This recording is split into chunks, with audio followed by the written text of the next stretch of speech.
Reading with your kids.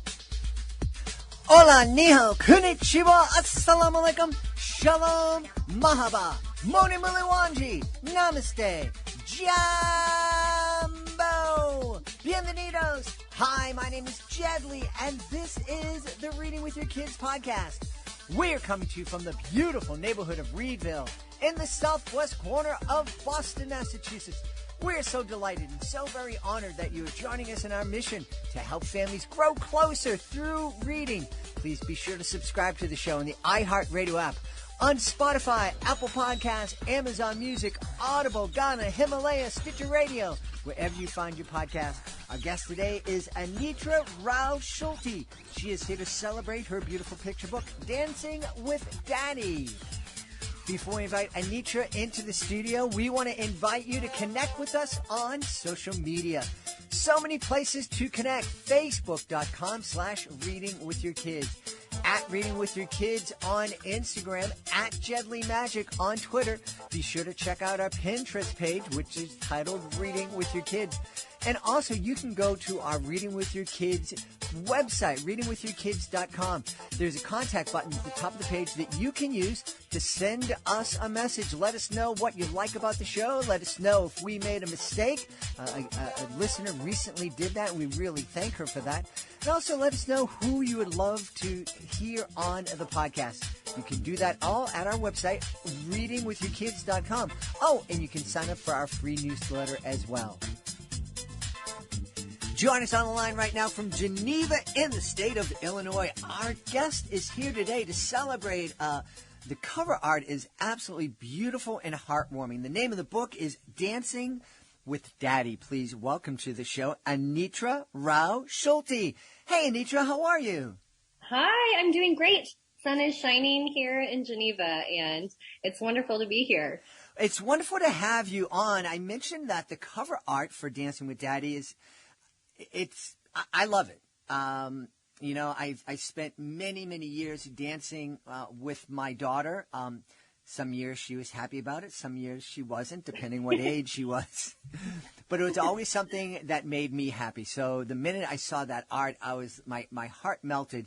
And I knew that chances were that I'm going to love this book. So please tell us all about the story. Oh, yeah. First, I must give credit to Ziyu Chen, who's the illustrator of this book and who did a gorgeous job. I, too, whenever I saw the cover, was like, this is so perfect. I'm looking at it right now.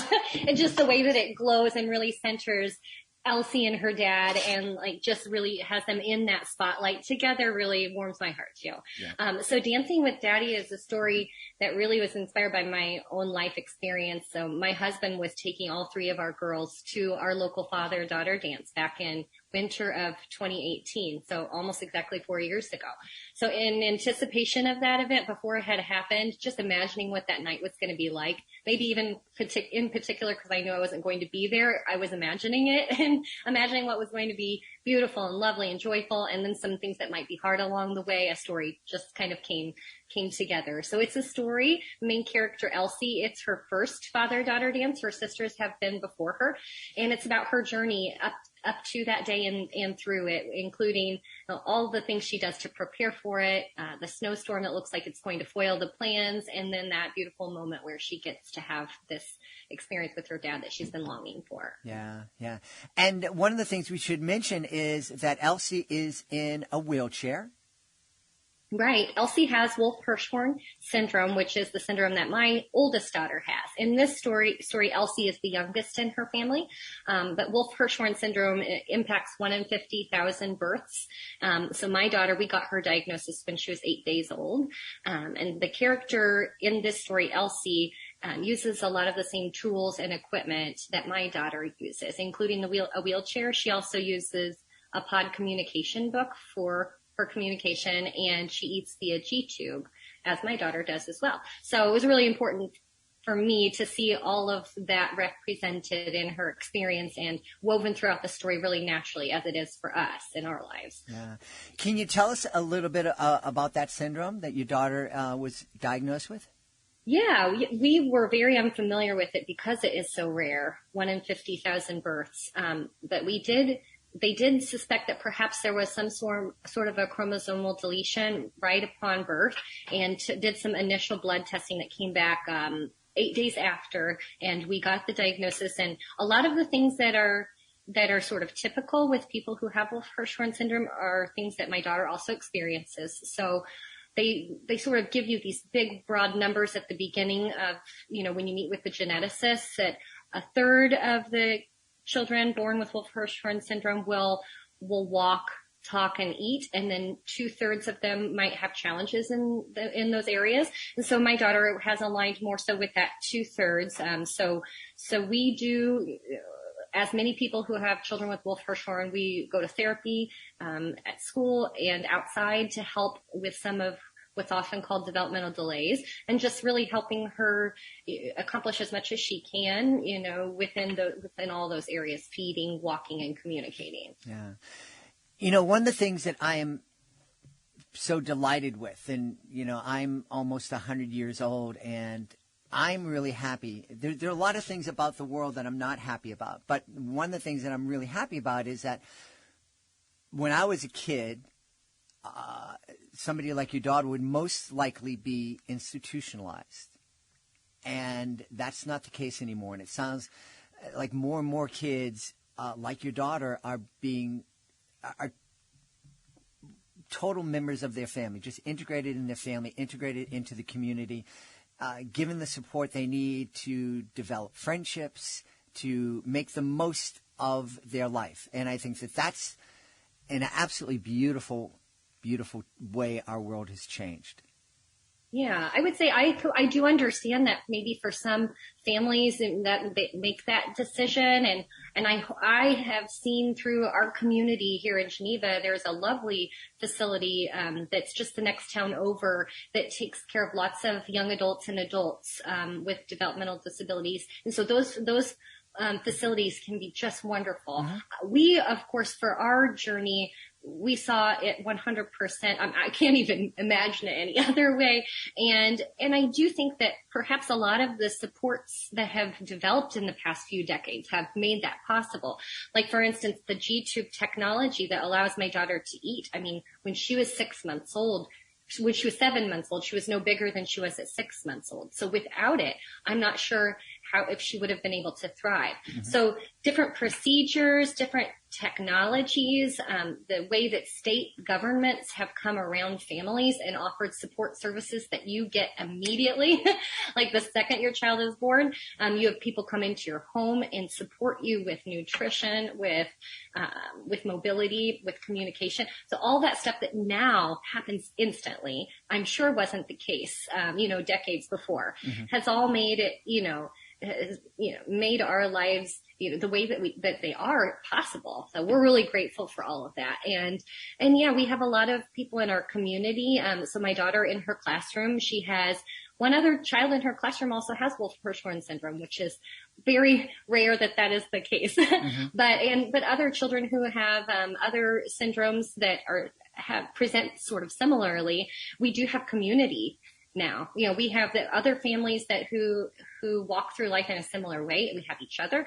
And so, yeah, maybe that was less present in the public eye than it is now. Mm-hmm. So yes, I mean, the thing I love about this book is it's completely reflective of our family, and it's so nice to see it in a way that we can then share it with others who maybe don't have families in their community that are like mine. Mm-hmm. Sometimes rural communities, they might not have ever met a family like ours. Mm-hmm. Mm-hmm. I'm curious as to your family's reaction seeing themselves in this book. Yeah, they love it. My younger two rather, who are the older two in the book, my younger two in reality, they like pick out each other's clothes, like, oh, I would wear that, and that's pigtails, that's how I do my hair. So they really love that. And Elsa, of course, my oldest, loves it. And we made sure a lot of her favorites were woven into this story.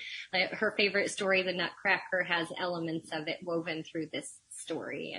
And some of the things that the illustrator didn't even know about our family that just made its way in have also been really surprising and fun. Like her orthotics are the exact same like violet color that my daughters used to be, and not in the pictures we sent her. So some of that stuff has been so surprising and cool. And yeah, for my husband to have a book that really shows like a really loving dad. I think a lot of times in picture books for humor and effect, sometimes that's not always, the dads in picture books sometimes isn't the center of the warmth and the love of the family. So I'm really excited about that component too.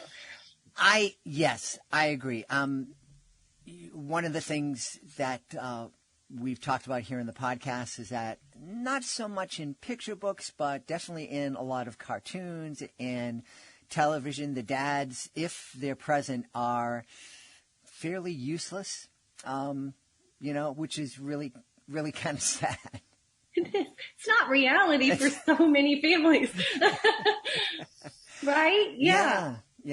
Well, there's so much about this book that I love. I've shared here on the podcast that before I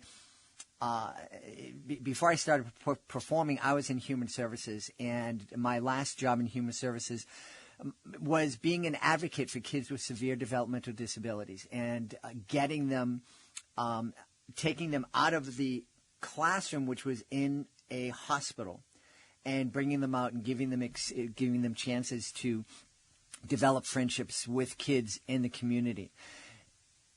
And I know, looking back, that the reason 30 plus years ago that this particular hospital hired me, who really didn't have any qualifications, was that they thought that this idea of integration would fail.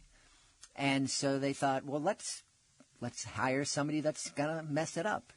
And it turns out that through no help from me, but just from the kids, both in the community and at the school, it was a huge success. And everywhere we went, these kids made wonderful friendships, and the kids in the typical communities adored them and really wanted them to be part of their classroom, to the point where that's what happened, and that school and the hospital closed, as it should have. Right. You're right. I think children have such a natural inclination all children are curious about each other. Mm-hmm. And they have questions that as they're becoming friends, that they want to have answered in order to determine what they have in common, if they have common interests, common experiences that would, then take that step toward friendship. So yes, we've been blessed in our community that there are several resources that have opened those doors to us. I do recall a time, maybe 5, 6, 7 years ago, when we were new to our community and we would go out and people didn't know us, and there was hesitation in terms of drawing near, a lot of sideways looks and stuff that made me very sad. Mm-hmm. Sorry, my cat has decided to join us. Cat's adorable. And then we have had several really positive experiences that have really changed that and flipped the script. One, there's a program that's in our area called the Nora Project, where they go into the school and they have a curriculum that helps students develop empathy and understanding about disabilities. And there's the component where a child with disabilities is in that environment too. And they're learning about each other. And it's a real safe place to ask questions. And a lot of times it gets the adults out of the way. So sometimes I think that can be a real barrier. Like if I go to the grocery store and I see a kid is curious about my kids and wants to ask questions, but you can tell the parents kind of like, be polite, and it's kind of in the way, and we don't mean to. I'm sure that the parent is just trying to get ahead of anything hurtful that might be said, and doesn't want to be a problem. So I think that sometimes that distance comes from a place of protection for themselves and for us, but more often than not, I think there's that curiosity, and facilitating that and helping kids get to know each other is huge. So programs like what you were doing, this project, the Nora Project, there's also in the church that my family attends, there's a program called Masterpiece where the children with disabilities are integrated into all the Sunday school programming too, and get to know each other. And so we're really grateful for all of that stuff, because we can kind of see this before it and after it. And now when we go out into our community, we feel really embraced. I mean, we can hardly go walk down 3rd Street, which is like our kind of our restaurant district, without someone saying, "Hi, Elsa." Sometimes it's people I don't even know, but who've met her through these other areas. Yeah. So yeah, it's been a huge blessing. Anything that opens the door to that, to inclusion and the development and fostering of friendships, we are always the first people in line for that.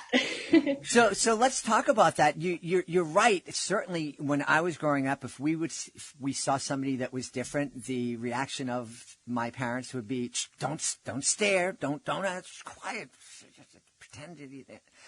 What should a family do? Meet you, and they haven't had these great inclusion programs in education. The kid is curious. What would be the best way? How would you want them to approach you? Right. I mean, as from a parent's perspective, I mean, I'm going to be completely upfront that like wanting my child to be embraced is probably my primary emotion. And that goes for all of my kids too. And I want them to have friends. I want them to be treated with kindness and respect. So when it comes to my oldest daughter in particular, I really think that sometimes those really simple universal pleasantries that we extend to everyone are the ones that I would like to see.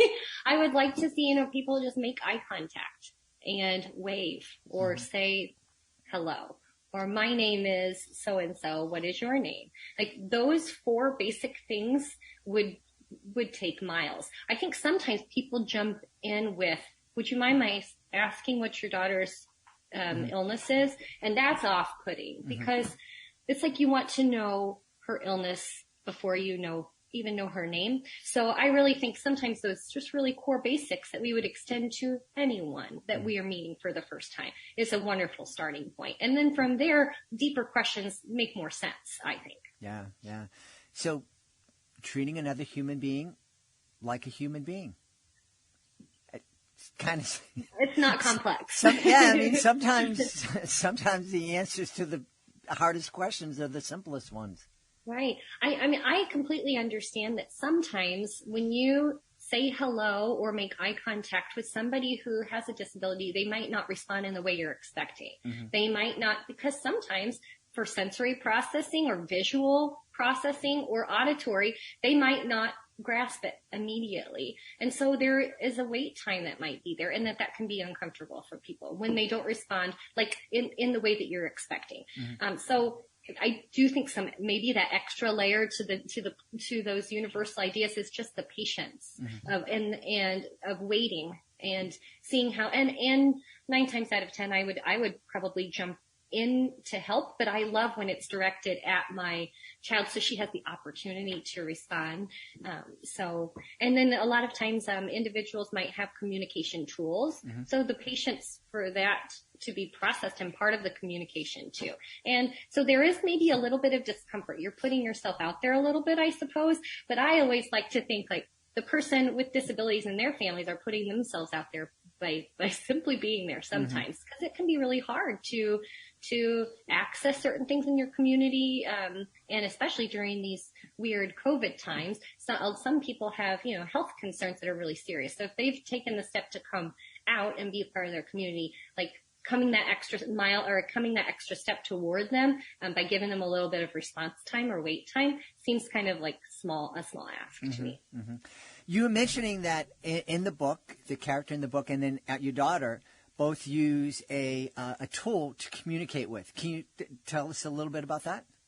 Yes, and this tool was introduced to us when Elsa was 3 years old. So it's a tool that really can evolve with a child or with an adult over time. It's called POD, so that stands for Pragmatic Organizational Dynamic Display. So it was created by somebody who lives in New Zealand, and it's a book that's used. I think it's growing in popularity in the United States. It's particularly helpful for individuals like my daughter who are not necessarily verbal, in that my daughter can say some things, but that's not her primary means of communication, but it's partner assisted. And my daughter loves that because in order to use it, you are sitting with someone one-on-one and it's very responsive. So she's listening to the options that I'm giving her, and she can either touch her book or lean down her head, yes, to make a selection.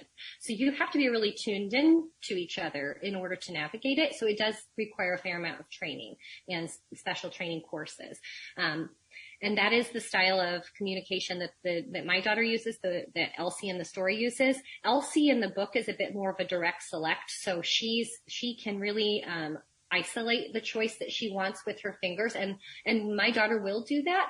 My daughter is a little bit more of a verbal scan, or an auditory scan rather. So she will hear it and she doesn't necessarily, her vision is not maybe her like strongest selection method. So even though she kind of knows, she's more or less memorized the order of how things go by how they sound and what order they're going to be read off, more so than really using her full field of vision to take in the page. She can do both. I think is her stronger is probably the auditory. Yeah. Now, we talk a lot here on the podcast about books being windows, mirrors, and sliding glass doors. And obviously, this is a beautiful book. Your daughter, all of your daughters are able to see themselves portrayed positively as the stars in this beautiful story. But I think that this is a really valuable book for folks in the general community because it gives it's a window into your family's life and a window to see that people with disabilities are people, that they have feelings, they have love, they have desires, they have relationships, and that's such a beautiful lesson to learn. I've had amazing friendships with folks with all sorts of abilities, and I'm so thankful for that. Absolutely. And I've been recently, starting end of last year and strongly into the start of this year, doing a lot of virtual visits and school visits with kids and hearing what they're connecting with and answering a lot of their questions. We talk a lot about the different ways that Elsie communicates in the book, and I am especially grateful for Two Lions, my publisher, for ZUAir and the way she depicted it, for making it just seem so natural in terms of how she communicates. Because we chatted a bit about, like, when we're out in our community, a question that we often get from other children is, can she talk? And they'll ask me that question. And it's a complex answer because she communicates a ton, but verbal speaking as they know it, I hate to just say no because that's not a complete answer.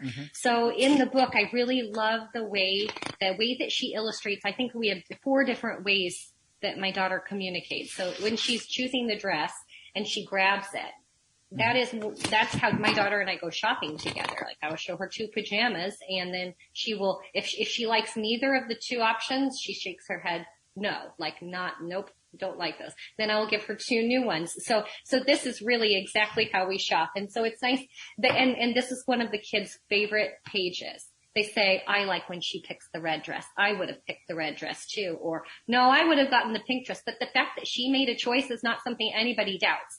They know a choice was made, and she didn't have to say, I want the red one. They know that's what she selected, and then whenever there's a part where she's dancing with Daddy, and she leans in and she presses her forehead to his forehead. That is 100% something my daughter does for only the people she knows and loves very, very well. It's her I love you.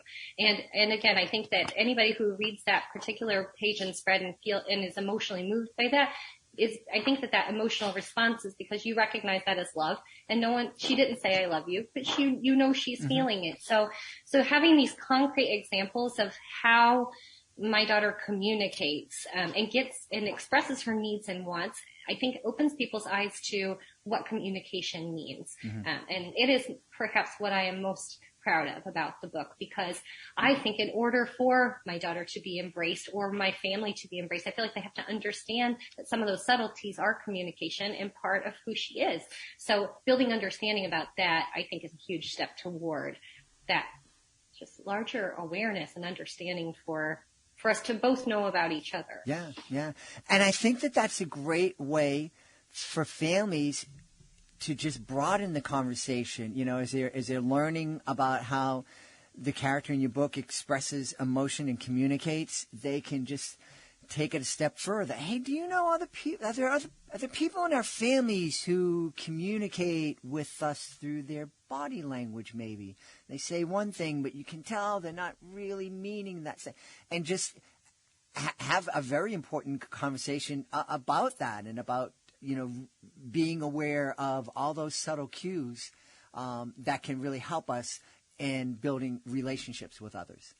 Right. And I think people recognize it maybe in their younger siblings who are developing language, and maybe even in their older relatives like grandparents and great-grandparents. They understand how their communication, they're getting their points across, their needs met, sometimes by nonverbal communications. And then I think when it comes to a peer-to-peer level, there's this expectation that because someone's my same age, that we either have these things in common or we don't. And it seems it can be a little bit black and white sometimes. So yes, I'm grateful for starting that conversation. And I'm also really pleased with the scene. Another thing, and I'm not necessarily sure that I did this really intentionally in terms of making sure that we had this representation in the book, but I am so grateful for it, is the scene, the dinner scene. Whenever we are like out in our community and I pull out my daughter's bottle and syringe to give her a food, that would really throws people for a loop. They do not know what we are doing. It doesn't present as a meal to them because they're just, but that's only because they're unfamiliar with it. If it's simply the exposure and I just completely love the way Sierra did this. Like, it's so messy and her food's on the table just like their food. Like, this was really intentional that we did that because we wanted to make sure like her dinner would be on the table too. And it's messy family life, and this is definitely supper at my house. So that's another way that I'm hopeful that when people do see someone eating differently out in public, they maybe will have a different response than they did previously, which is a lot of, and again, maybe it presents as stares for me, and maybe I can see something behind those stares that looks, I don't know, not less than welcoming. So I'm hopeful that maybe people will open their, minds for what feeding and what mealtime looks like. I hope so too. And I think that the chances that people are going to do that and open up their hearts and their minds, those chances grow bigger every day, especially when we have books like Dancing with Daddy to add to our family libraries. Anitra, I know people are going to want to know where they can go to find out more about the book and also more about you. Sure. My website it has all of that in one place. So that's www.anitraroweSchulte.com. So all my name, all one word, .com. From there, you could find information on where to purchase the book, as well as school visit info. I love doing school visits. If there are any teachers listening, virtual visits are one of my favorite things to do. And you'll also find other reviews of the book. I blog a lot about picture books. I celebrate my favorites on there. I do author interviews too. So if you like the sound of this book and you're also just interested in more recommendations in general, I do 12 a year picture book reviews on my blog, one a month. So you'll find that there as well. Awesome. We've had a wonderful time speaking with the author of Dancing with Daddy, Anitra Rowe Schulte. Anitra, thank you so much for being with us. Thank you so much for having me. This has been so much fun. I love the energy of your podcast. It's like very, very fun. Please be sure to join us for the next episode of the Reading with Your Kids podcast. Our guest will be Iolani Bullock. She'll be here to celebrate Linux Takes Flight, a beautiful, beautiful book that celebrates the benefits of travel and also reminds us that different means different, not worse, better than. It just means different, and different is pretty cool. Hey, I want to thank the folks who made today's show so wonderful. Of course, I want to start by thanking our guest, Anitra Rowe Schulte. Please be sure to check out Dancing with Daddy. What a great conversation we had. Also want to thank my team, Alejandro Doherty, Fatima Khan, Rory Grady, Skylar Strauss. I want to thank my beautiful wife for all the support she gave me. Most of all, we all want to thank you. Thank you so much for taking the time to join us today. And as always, thank you so very much for taking the time to make the world a better place by reading with your kids. I'll be looking to you in the next edition of the Reading with Your Kids podcast.